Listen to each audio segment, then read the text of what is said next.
Good afternoon, everybody. Welcome to another Water Environment Federation Business Roundtable, where we're trying to bring leaders from the water industry to give you a little bit of their perspective on how their organizations are dealing with the coronavirus and where they see business going a little bit in the future as we try to deal with a lot of the uncertainty and try to, really chart out a viable future in whatever the new normal might turn out to be for us.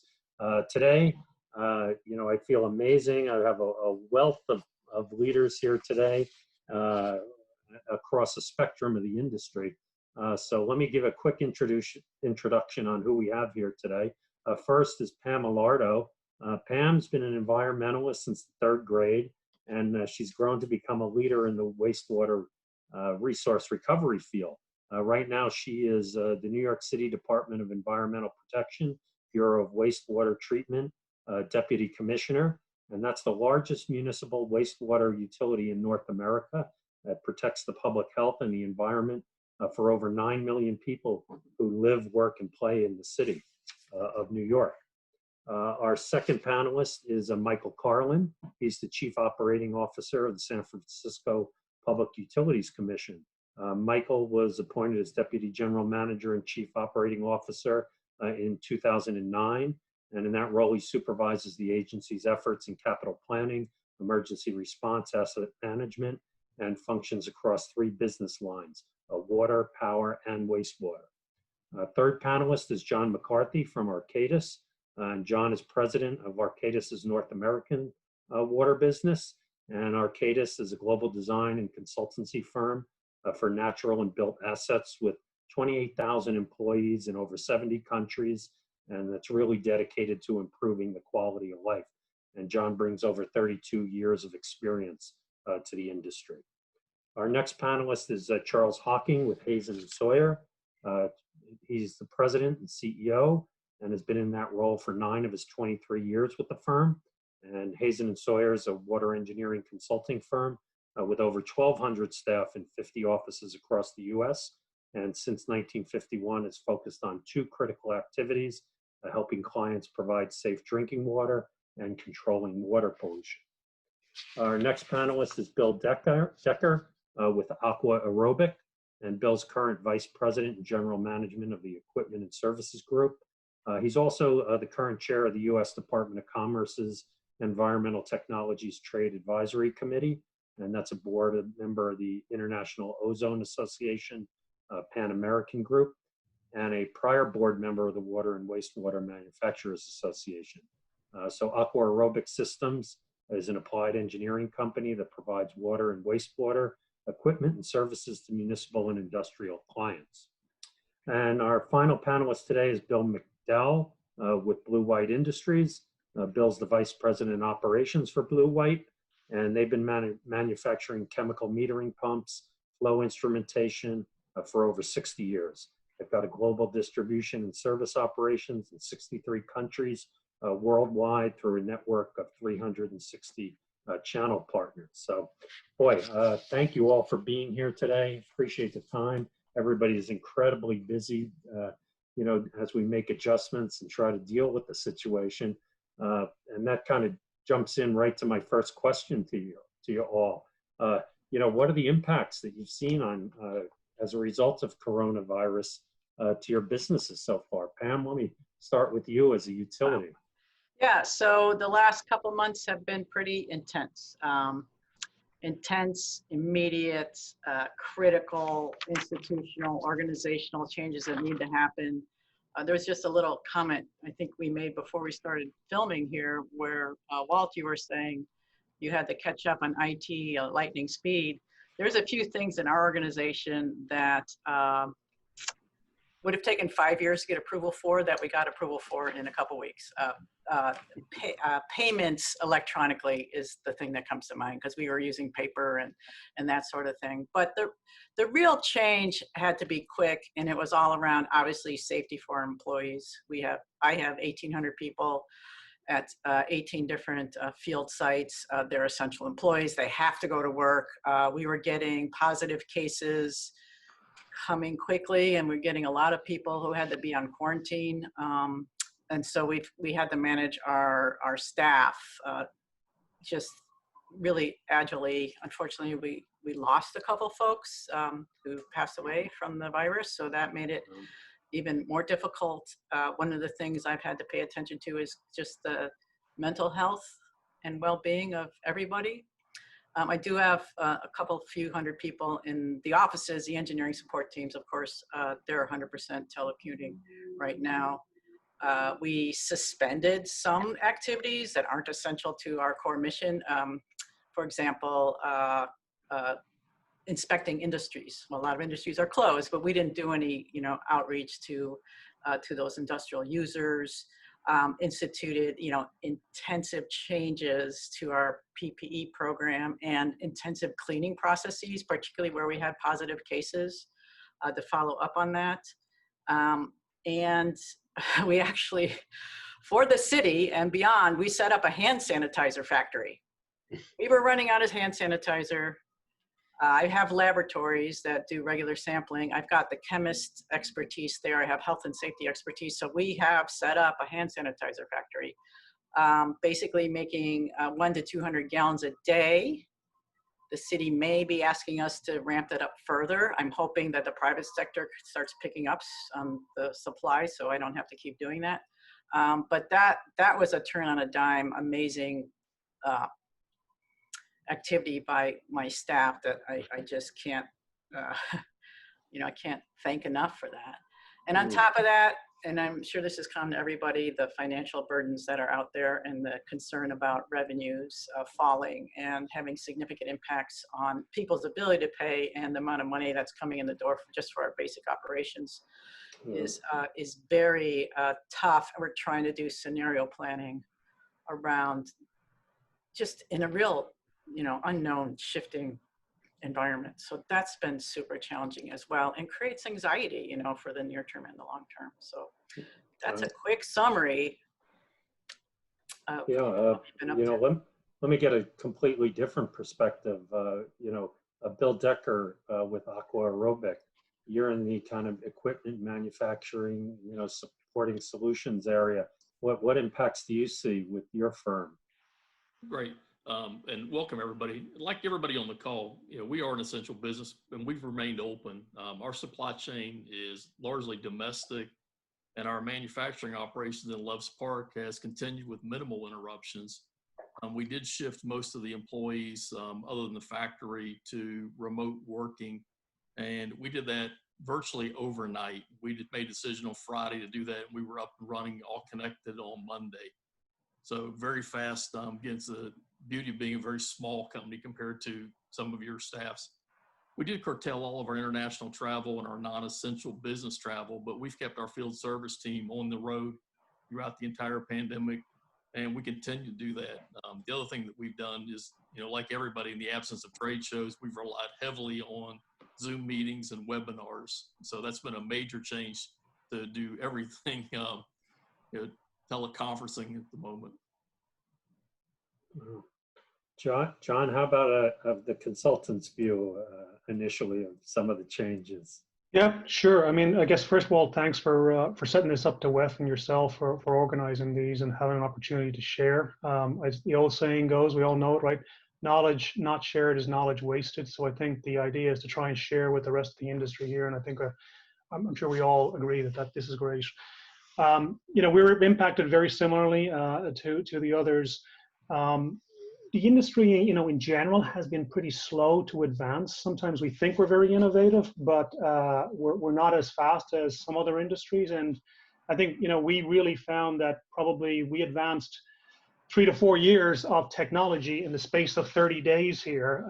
And it shows you can do it when you want to do it at the end of the day. We were really, really lucky. We had a strong IT network. We were doing remote accessing to our engineering applications. We were in cloud-based solutions already, right? And getting moved, ironically, to Teams. So a lot of that stuff was in place to allow us to do things. And while we had a few challenges, frankly, we successfully moved 6,500 employees in North America without significant interruptions in the space of probably about 2 weeks. And we're able to continue to support the clients, right, and their mission of trying to do public health and support public health. Probably one of the other things that we saw as a heads up for us was we pretty large operation in Asia and specifically China. So we got an early taste for what that was going to feel like and what the impacts were. And we felt that clearly in the first quarter. That actually forced us in North America to go into a crisis response team in the third week of February, right? So that was pretty early on in the game for us to be really starting to plan around that. And I think that really helped us to work through the short term. And good news, obviously, is we're now leveraging our employees in China are back to construction sites. They're back on our clients' facilities. And we're trying to take the lessons learned from them coming back to the workforce and also from our colleagues in Europe, right? So what do we learn from that and what does a new normal look for us? And then frankly, we had heavily invested in digital, right? Digital was really there already, but we really ramped it up. We've got, from remote sensors on construction sites, 3D cameras, the drone technology, it was images, but now we've got all the technology on the drones to be able to do what we want to do. Subject matter experts are coming in through tablets, right? Instead of being on in conferences, etc. Digital twins has been a big area for us along the way. So the phrase we've been kind of using is we want to move from surviving to thriving as we emerge from the current situation. So overall, Walt, I'd say, some things didn't change, right? At the end of the day, keeping our people and our clients at the center of what we do, that remains consistent in what we have. And but certainly trying to find that balance between people working remotely, educating children, taking care of elderly parents, right? That is a unique situation that we certainly find ourselves in. Michael, how about some of the experiences at San Francisco PUC? Sure. A lot of them are similar to what Pam was describing. We're part of the city and county of San Francisco, so we're a department within the city and county of San Francisco. So we're still operating our field services, but we have all our administrative staff and engineering staff working remotely. And that has really caused the advancement of our IT processes, by light years, I think.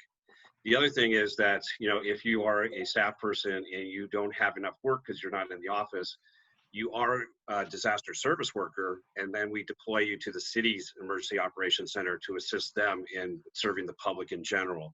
And that's been kind of an ongoing thing that we've been doing, and we've had a number of people actually going to the city's emergency operations center as we stand up our department operations center. The other thing that we've been kind of working on is screening. Pam mentioned she had some COVID-19 positives, and I'm sorry for your losses, by the way. And I think what we're working on is screening coming into the workplace. We're doing different things with our field staff by social distancing them, having them report in different shifts, reporting out to the workplace in different vehicles. All these things are common across the utility world today, and that's going to be the new normal going forward. And the other thing that's really difficult for us is, and this is the digital age, we have to hold public meetings to have our commission actually adopt contracts and things of that nature. We need to continue doing business, and that has been sort of a real challenge, but we're working around that, and it's working really well at this point in time. But we can see that we're going to be doing this for the next several months, not a couple of weeks, but months, because again, social distancing, people that are vulnerable to COVID-19, many of them are on our commission. You can imagine that you don't want to bring them into a public setting such as City Hall in San Francisco and have a public meeting. Interesting. Charlie, what do you see at Hazen and Sawyer? Yeah, Walt, thanks for having me on. Overall, here we are in mid-May. We can look back and say we've fared really very well. Like Pam and others, we have had our share of staff who have been sick. Their families have been sick. Some have been hospitalized. Unfortunately, we did lose an employee. So our focus from the beginning really has been on the health and safety of our staff and making sure that our clients are being served and protecting our communities. And like John, in late February, it became pretty clear to me that this was going to be a major impact. And we started testing our back end support services to make sure that we could function remotely. And we made that transition essentially the first week of March pretty seamlessly.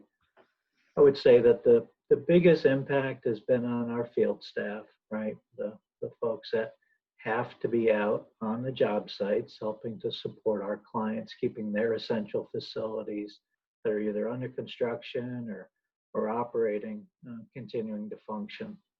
And so that part of our staff has really, borne the brunt of trying to maintain social distancing and proper personal hygiene in difficult circumstances. And I really want to give a shout out to them and to all the field staff in our industry. They have just done a great job. We've had a few projects that have been temporarily put on hold as our clients have been trying to sort out their revenue situation. Very, very understandable, expected. Most of those have come back as our clients have kind of done their stress testing and figured out what they can continue and what they can't continue. So overall, again, here we are mid-May. I think we can say that we've weathered the storm. I really felt like the March, April, it was just about surviving those first few weeks, getting to a point where you could start to understand what the future was going to be. There was obviously a lot of uncertainty in the beginning. And I think, where we are now, we do have a pretty good picture of what the future is. It's definitely different, but it's, it's not as bleak, I would say, as it appeared in late March. Yeah. Well, Bill McDowell, let me give you the last word on this question to open it up. What have you seen of Blue White Industries so far? Well, thanks for inviting me, Walt.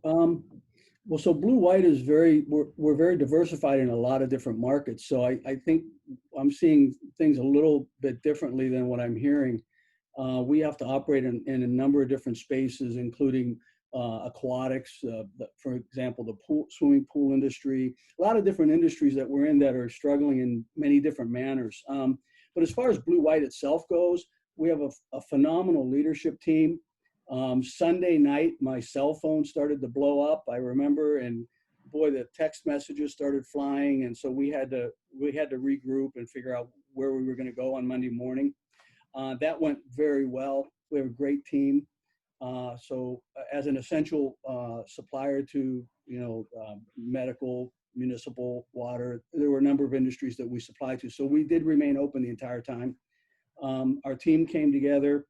We looked at production line modifications. We have a great lean program here. So we were able to adjust assembly lines very quickly. 25% of our management team and other production facility people began working from home.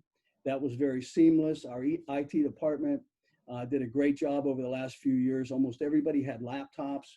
Everything's cloud-based now, so it was almost seamless. In fact, I think we're more efficient now, to be honest, in some ways. There's no more water cooler talk, or so we're actually very efficient right now. But again, I'm concerned about our interaction with the utility operators. I'm concerned about our interaction with consulting engineers, which is very important to us to provide those services in the municipal market. So, going forward, we'll see how it goes. But like everyone else, we're leaning into Zoom and we're leaning into all these technologies to help us get it through. Yeah, thanks. Charlie, I'm going to jump back to you just because it's something you touched on. We've seen stay-at-home orders. We've seen, unfortunately, some businesses shut down. Obviously, there's changes in patterns as far as consumption and wastewater flows. Our audience, I know, is interested in, what kind of changes in revenue or productivity, or work patterns have you seen as a result of that?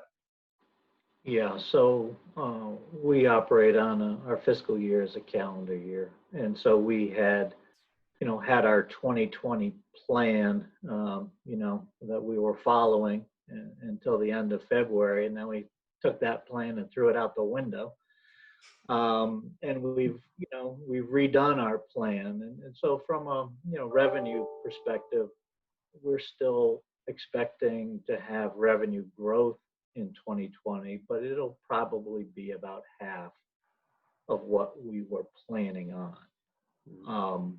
And frankly, that is, I was over the moon when we kind of came to that conclusion. So, frankly, again, getting through the first couple of months until we could kind of see how this was affecting our clients and therefore affecting us. And so that's been positive. On the productivity side, I would say that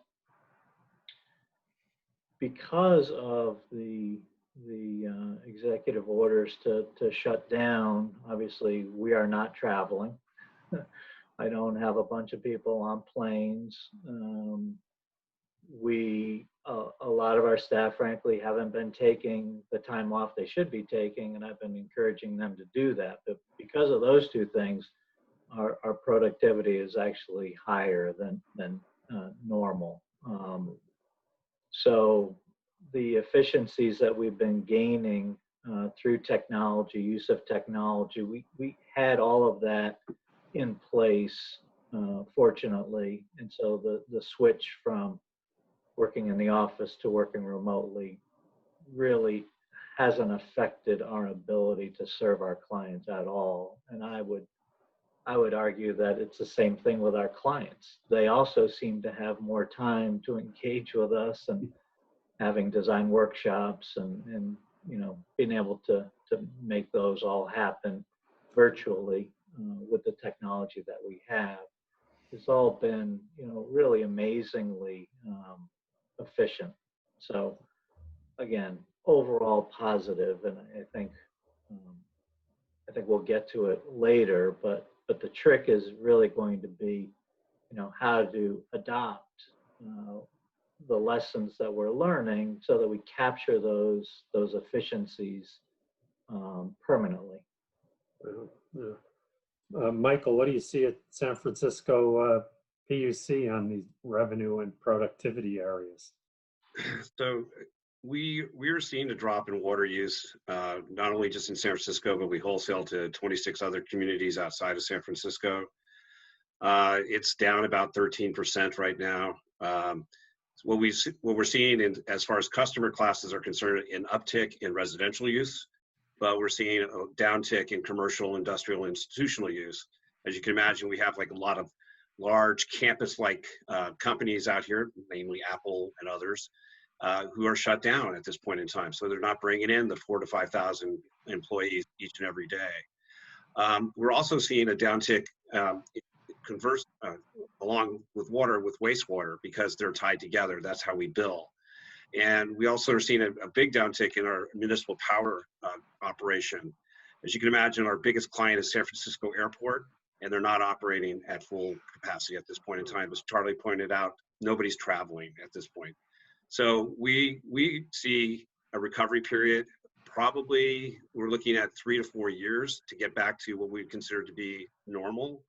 And that's tied to the city's revenues, which is based on tourism, conventions, hotel taxes, and things of that nature, which are all going to take a long time to come back. Big impact. Bill McDowell, Blue White, a little different economic and organizational model as a utility. How's the revenue and productivity area affecting you? Boy, I'll tell you, we're trying to figure out exactly why it is, but our municipal space is up. I don't even want to say how much because it's ridiculously high. I think a little bit has to do with the fact that Blue White is a U.S. company. We're a 3 or 4 day lead time. We provide very tight service to our customers. So perhaps that could be what's happening. We're looking into it right now why it is, because our numbers are actually way higher than we expected them to be in the municipal space. In the industrial spaces and other aquatic spaces, not so much. We're seeing a drastic downturn, and the pipeline doesn't look good. We think some of it is the municipal market. For us, the municipal market is at least a 1 to 2 year sales cycle. So we think a lot of the business was already in the pipeline and it was just rolling out and we were providing it. So going forward, I'm a little concerned about, where we're going to be in 6 months or a year if we have challenges moving forward with new projects. Also, if you look at the tax revenue and the money coming into the utilities, I'm concerned about whether they'll even have the money to do any upgrades. So that's concerning as well. But productivity, we're doing well. As I said before, we're able to service our customers, provide them what they need. We're leaning into Zoom, everything. So I think as far as that goes, we're doing quite well here. Excellent. John, what do you see at Arcadis? Yeah, so some very similar themes here, I think particularly relative to Charlie and Hazen and Sawyer, right? We actually, in the short term, we really did see our productivity has actually increased. We didn't anticipate that, but we certainly have seen it happen. And a lot of that became, we had the technology and the enabling software and the hardware to allow us to be more productive, but we were trying to stay connected, right? So we were all out there on the flying and cars and stuck in traffic and so on and at meetings. And so we had all become very, very well connected, but productivity was probably not optimized. And so I think what we're now looking as we look forward is, how do we get the right balance between the connectivity productivity equation, right? We had swung too much one way and we've swung now a different direction. So what does that equation look like from connectivity productivity as we move forward here? Clearly our people are leveraging the technology side. Any of the design build work we're doing now with the major contractors, there's no swapping back and forth amongst files. We're in a single design space, right? We're in a BIM space. Everybody's connected live in the model. It feels like a virtual construction site.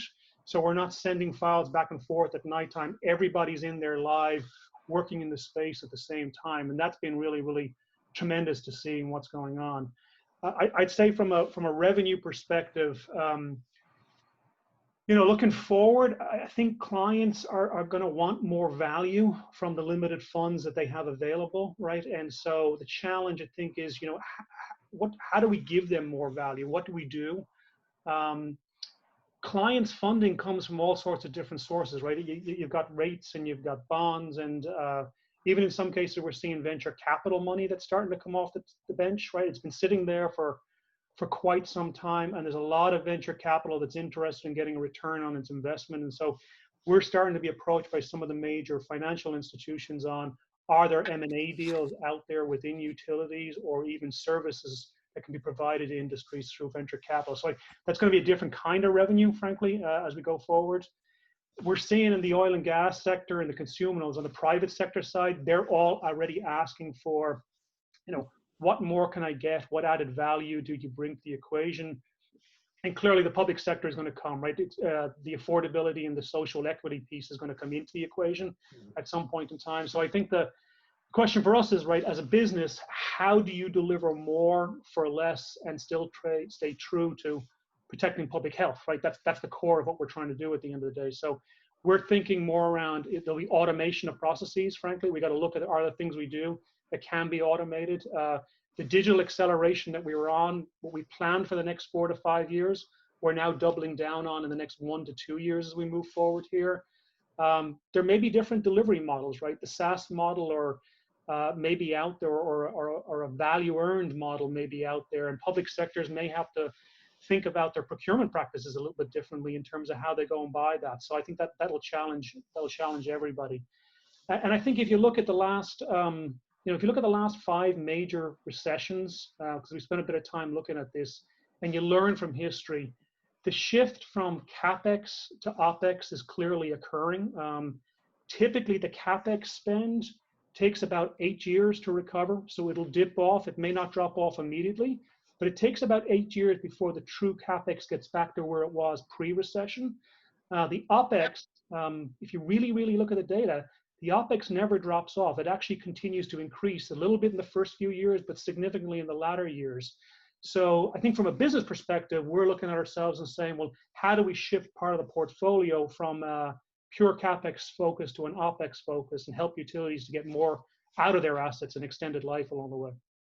Oh, and maybe that's a great intro to turn it over to Pam to some of what New York Yeah. City's experiencing. So I think it's really similar to what Michael said. The consumption of water is way down. We do have a huge tourism industry, which is eliminated. We have about 1 million people a day come to New York City. It's over 55 million a year. So it's a huge amount to lose there. Interesting what Bill was saying about the supply chain, because you supply us, and we've been monitoring the supply chain for all of our equipment and chemicals, and there really hasn't been a downturn. And I think what you said is perhaps the industrial, commercial, private sector is not competing for it anymore. So we've been able to get all the chemicals we need and spare parts and the other stuff that's out there. But the revenues are significantly down. I'm very concerned about it. One of the good outcomes potentially of being in this situation is that we've got consent order mandates with the feds and the state governments, the regulatory agencies that oversee us, and that is huge capital investments in the near term. And if we just followed those mandates, we wouldn't have any money to maintain our infrastructure to provide the services that we provide. Like, we wouldn't be able to replace our pumping systems and our piping systems that actually do the base infrastructure that we need. So it's giving us incentive to renegotiate those drivers with the federal and state governments, and really focus more solidly on making sure that our core business is functioning. And maybe we'll end up being in a better place ultimately in our core business because we can put more focus on that. Our lack of automation and sensing equipment has really been, it's apparent now. And if had we had those kind of investments in the past, it would have been easier to transition to the situation that we're in. Thank you. Bill Decker, what do you see from Aqua Aerobics revenue and productivity experiences? A little bit of the same, a little bit different. One thing I will add is that staying on top of all the various state and local shutdowns, stay-at-home orders is certainly challenging because I've only got a couple of dozen people on the road every week, but trying to figure out if I fly them to New York and then I fly them to California without self-quarantining for 2 weeks is a huge challenge. And the rules change every hour. So again, we're trying to work through that to keep everybody safe. One of the things that we did recently, we just had a virtual town hall with all of our representatives and participated in a WEMA survey on what we think is happening in the market. And our general feeling is there's a bit of uncertainty out there, but we're all cautiously optimistic that our revenue and our productivity, at least this year, is not going to be affected any more than marginally. And we haven't seen any real effect on bid activity. We certainly haven't seen any slowdown on contractors completing the work. Haven't seen any interruptions in our supply chain. So again, we're seeing a little bit of enhanced productivity from people focusing on the work at hand. One of the funny things that we did just recently, we had to submit a bid that had to be a paper bid. And so actually go back to the office to get people to go in to sign the bid forms and send it out, only to find out the city hall was closed and they couldn't receive the bid. And we were going back and forth with the consulting engineer in the city saying, okay, what do we do now if you don't have anybody there to actually sign for the bids? And the city sent somebody in there to sit there and wait for the delivery trucks to show up with the bids. And we kind of worked it out, but it was an unusual bidding situation. Wow. The other thing I would add to that is that we all recognize that public sector investments are a great way to stimulate the economy. So we're, as a company, are hopeful that the water industry helps lead the financial recovery, both of our local governments and our national government. Wow, excellent info from all of you. Thanks so much for the insights on where we've been over these last 10 or 12 weeks. But I'm going to really push you now to look into your crystal ball a little and share with our viewers what you might see coming up. What's happening next, whether it's the next 6 to 12 months or maybe even a little bit beyond that. Michael, I'm going to pick on you as our first prognosticator. It's a great question. It is actually what I'm focused on right now. We started talking about bringing our employees back into the office buildings, and we started calling it a return to work. And we realized we had employees that were already at work and not returning; they're just working. Absolutely. Then we called it a repopulation plan, and then somebody pointed out that sounded like a scientific sci-fi movie. You're being asked to help repopulate the earth, and that didn't sound good.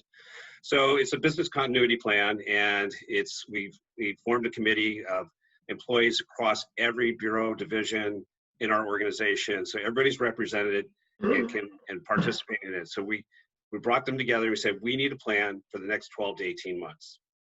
And we're looking at who gets to telecommute, who has to come into the office, what are we going to do at our facilities to make them safer for our employees?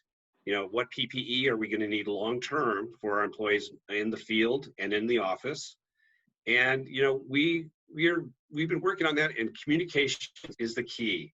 People are starving, sitting at home, wondering what's going on with the business. And it's not just the people that are sitting at home, it's the people in the field. So when we go out there, we're holding virtual town halls. We are just communicating, message all the time.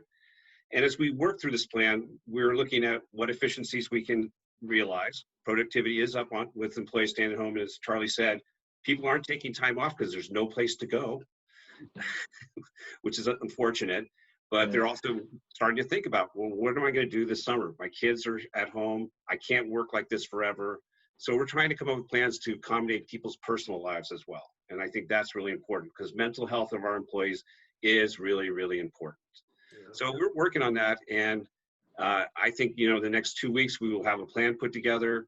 Of course, we have to coordinate with the city, what they're planning to do, but we're planning to a new normal for the next 12 to 18 months, and we may never go back to what we were before. Well, John, what do you see at Arcadis? Yeah, so some items are very, very similar. I think we're basically, everything is on the table for us. We went in with a whiteboard and said, we're going to challenge everything about the way we've done business and ask ourselves, is there something we can learn from all of this? But maybe if I start with the people side of it, right, the people part of the business. We've thought of ourselves, like many of us, right, in terms of we're pretty flexible in terms of how people work. We allowed people to do remote work prior to all of this. But again, let's challenge ourselves one more time.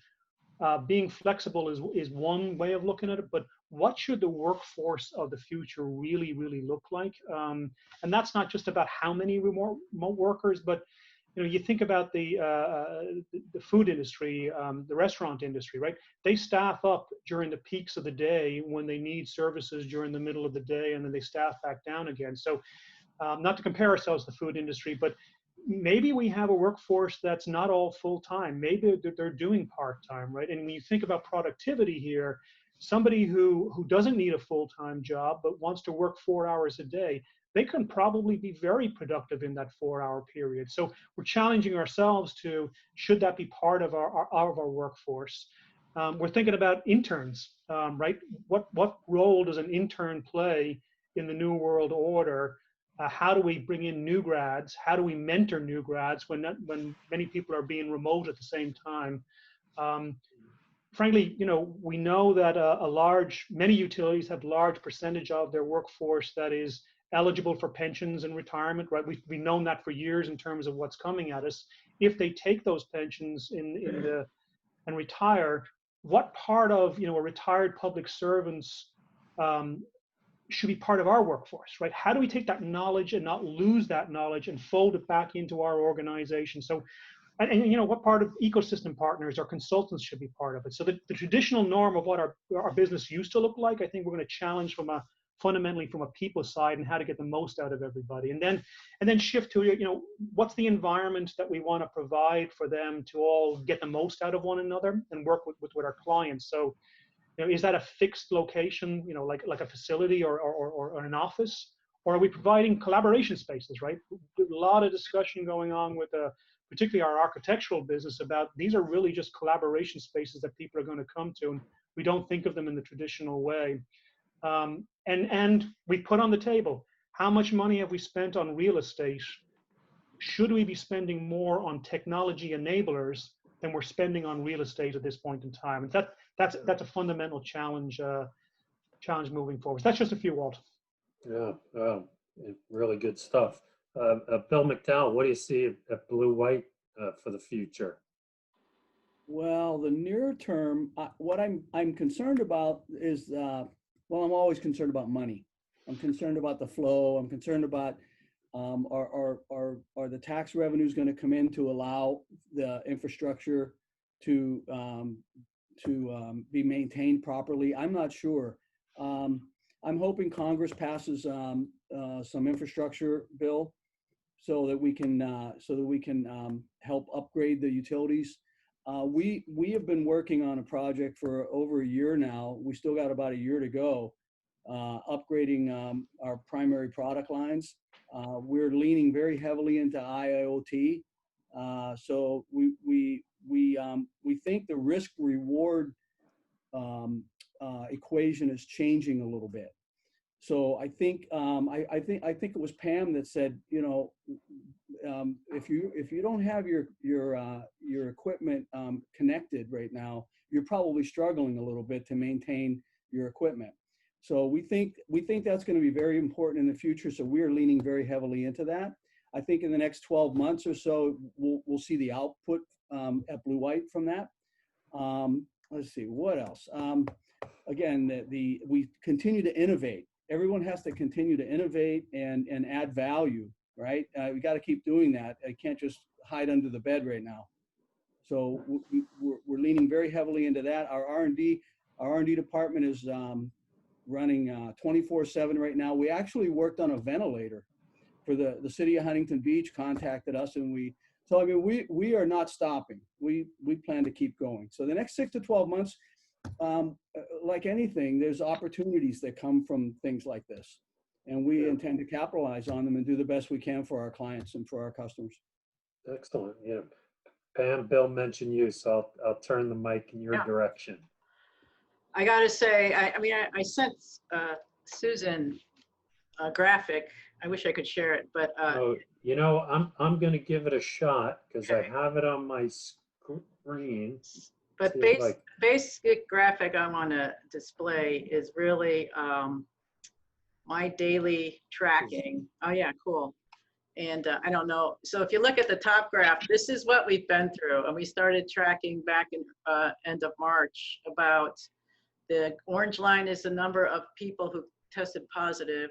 The gray line is people who have been on mandatory documented quarantine from their healthcare provider. And the blue line is the number of people calling in sick. And people are calling in sick because they actually are sick and they're not, didn't have it documented as a COVID related, or they're scared. And again, that's kind of back to the mental health thing. But you know, you see, we've been through some pretty tough times here. We've kind of reached this new normal platform, which is about, 40 people out. And so I've been, when I think about the next 12 months, it's all about staff safety. And, the stuff that Michael said, we're doing as well. But I'm very conscientious about this. In fact, I just got a video of the young man who lost his life earlier this week. We couldn't go to the funeral, but we sent trucks to the funeral home and did a service that way. And in the bottom graph shows how I'm doing the back to work piece. And that is, we set targets for a 3-day rolling average of number of people out sick, and also a 2-week rolling average. So you see the yellow and the green targets there. And this blue and the gray line are now below them. So we can get back to normal on a couple of the things that we've suspended. Like, we made our work teams really small. We didn't let people take vacations. We wouldn't let people swap shifts so that they're mixing folks in there.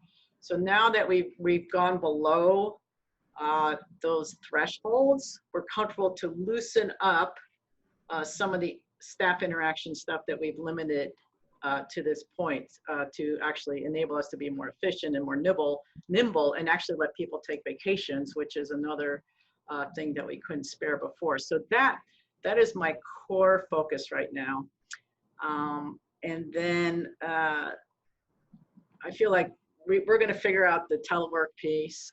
I am like, I'll let people telework for the rest of the year. We're doing very well on that with the office staff. I'm very happy. There's a few problems, but there are also problems when they're in the office. So it's, now we're really having to deal with it, right? So, but I'm really focused on the staff safety and how to really align our asset management program and our instrumentation and control program and our automation desires, may elevate that so that, not only are we going to be doing better now, we're going to be ready for the next thing that comes along in a way that I'm still kind of piecing together on the fly here. So I'm excited from what Bill said about that, like his industry and other consultants and other vendors are going to start thinking this way too, which I think is an advantage to us. I've got to get us to culturally kind of adapt to that as well. And I think the virus situation is one lesson that we can use to use that as a what do you call that, a trampoline to jump, automation and monitoring and control systems. Cool. Charlie, what do you see at Hazen and Sawyer for the next 6 or more months? Yeah, so there's a few thoughts here. Obviously, short term through the rest of the year, as was mentioned before, a lot of projects are kind of in the pipeline and ongoing. Most of them will proceed. There's also a lot of procurement activity going on now as well. So we see, the majority of our clients, continuing to implement their capital programs. I think that though, you have to understand that the impact is not uniform across the country. We see, and again, Michael and Pam on the call today represent 2 large urban, densely populated centers where, public transportation is key to workforce going in and out. And so we see that the municipal organizations that are serving densely populated urban centers are going to have a disproportionately more severe impact than other municipalities that are in, more suburban settings or more spread out urban centers that aren't so reliant on public transportation. So I think the impact is going to be very different depending on the specific situation of the utility and the community that it serves. I think all that being said, we are starting to transition some of our staff back into our offices as these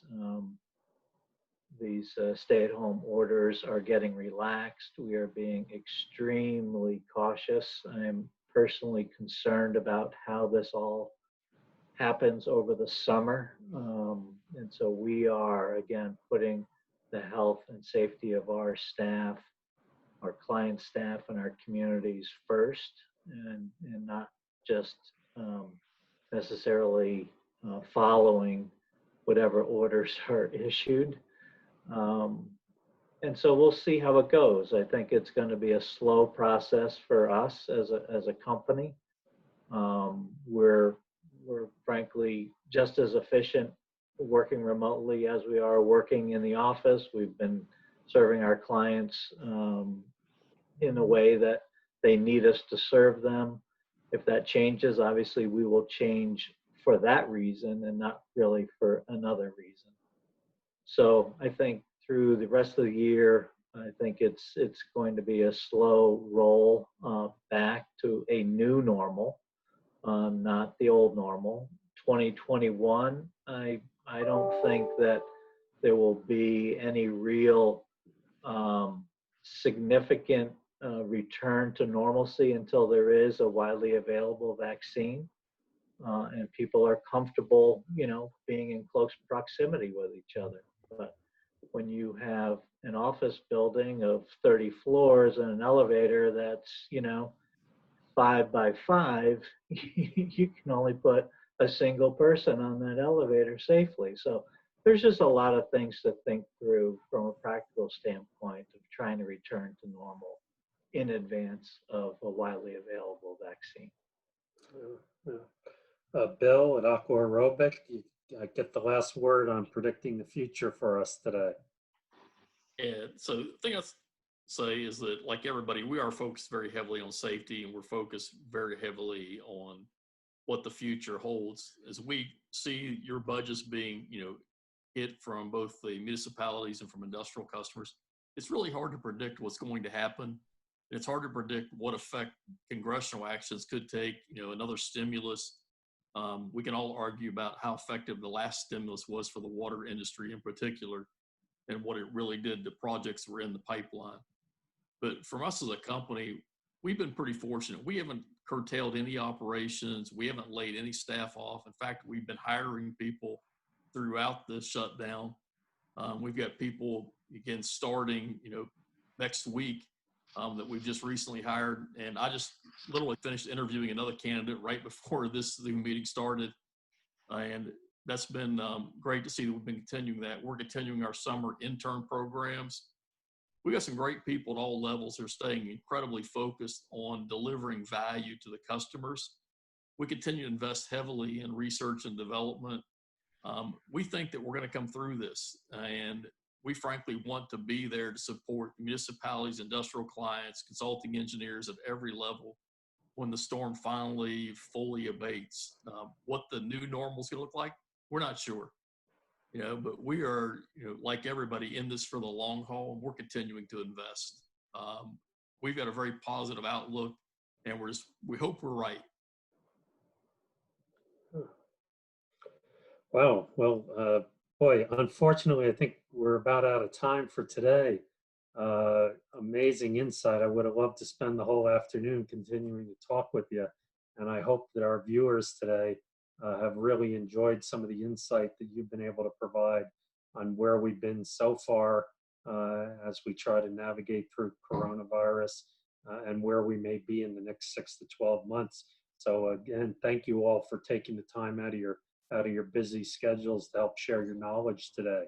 And I do ask all our viewers, please make sure you visit the WEF.org website. We have a special coronavirus page up there where we're really trying to get the best and most timely information out to everyone to help them deal with the situation and to help make decisions during this difficult time. So again, thank you all today. I look forward to seeing you at future industry events and being able to share the knowledge that we all have in this wonderful industry that I'm sure is going to stay healthy and come out strong as we get out the back end of this. So thank you. That's a wrap for today, and we'll see everyone in the future. Thanks.